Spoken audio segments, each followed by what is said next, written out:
Dear students, आज हम discuss करेंगे क्लीवेज और क्लीवेज के टाइप्स को डिस्कस करेंगे। पहली बात, क्लीवेज है क्या?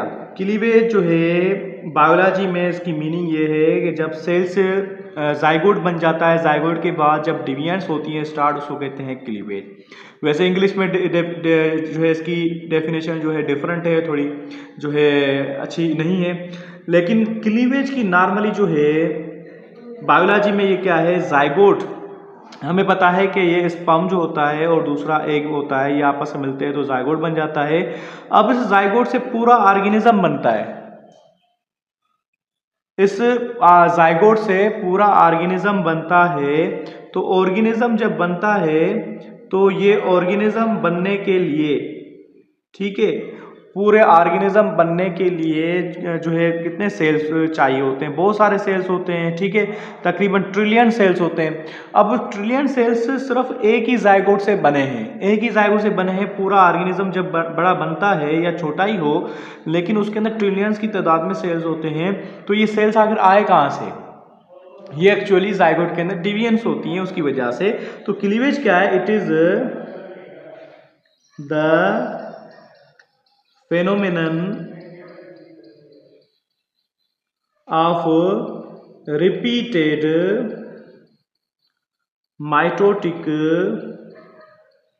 deviance in zygote। जाइगोट के अंदर जो मल्टीपल डिविएंट्स होती रहती हैं बहुत सारी, उसको क्लीवेज कहते हैं। विदाउट सेल जो है उसकी जो है साइज इंक्रीज किए बगैर जो है जस्ट डिविएंट्स स्टार्ट हो जाती हैं, उसको कहते हैं क्लीवेज। अब क्लीवेज के कितने टाइप्स होते हैं? क्लीवेज के टाइप्स डिपेंड करते हैं कि टाइप ऑफ एग कौन सा है, ठीक है। कुछ सेल्स होते हैं, सेल के अंदर जो है नॉर्मली जो है एक मटेरियल मौजूद है नरिशमेंट के लिए। एग जो होता है, एग मतलब स्पर्म का तो बहुत ही सिंपल हिस्सा, छोटा सा हिस्सा होता है इसके अंदर, तो उसको हम नहीं कहते, जस्ट जाइगोट के अंदर एग को ही कंसीडर किया जाता है। तो एग जो एक कैसा है? अब एग के अंदर होता है न्यूट्रिएंट जिसको कहते हैं योक, बाकी होता है साइटोप्लाज्म जिसके अंदर जेनेटिक मटेरियल मतलब न्यूक्लियस भी होता है। तो मेनली योक के हिसाब से डिवीजन होती हैं।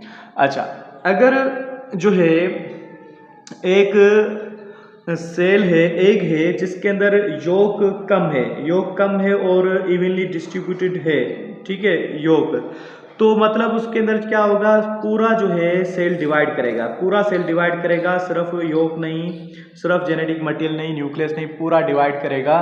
तो इस तरह की डिवीजन को कहते हैं, इस तरह की क्लीवेज को कहेंगे होलोब्लास्टिक क्लीवेज, होलोब्लास्टिक क्लीवेज कहते हैं, ठीक है। दूसरी क्लीवेज होती है जिसमें एग के अंदर योक बहुत ज़्यादा होता है और फुल्ली जो है उसे भरा होता है। तो उसके अंदर जस्ट कोई एक पोजीशन होती है जहाँ पे साइटोप्लाज्म होता है या पेरिफेरल साइड पे या किसी एक जगह पे, तो उसको कहते हैं ब्लास्टोडिस्क कहते हैं, ब्लास्टोडिस्क कहते हैं। तो उस डिस्क के अंदर जो ब्लास्टोडिस्क उसके अंदर जस्ट जो है क्लीवेज होती है, दूसरी जगह पे नहीं होती। तो इस क्लीवेज को कहते हैं डिस्कोइडल क्लीवेज भी कहते हैं, और इसी को जो है मीरोब्लास्टिक क्लीवेज भी कहा जाता है, मीरोब्लास्टिक क्लीवेज, ठीक है। ये दो टाइप की क्लीवेज इस तरह से होगी। दूसरी होती है स्पाइरल क्लीवेज, दूसरी होती है रेडियल क्लीवेज, ठीक है। स्पाइरल जो उसको डिटरमिनेट क्लीवेज भी कहा जाता है, और रेडियल जो होता है उसके इनडिटरमिनेट क्लीवेज भी कहा जाता है। वो दूसरी तरह का, वो हम पढ़ेंगे नेक्स्ट लेक्चर के अंदर।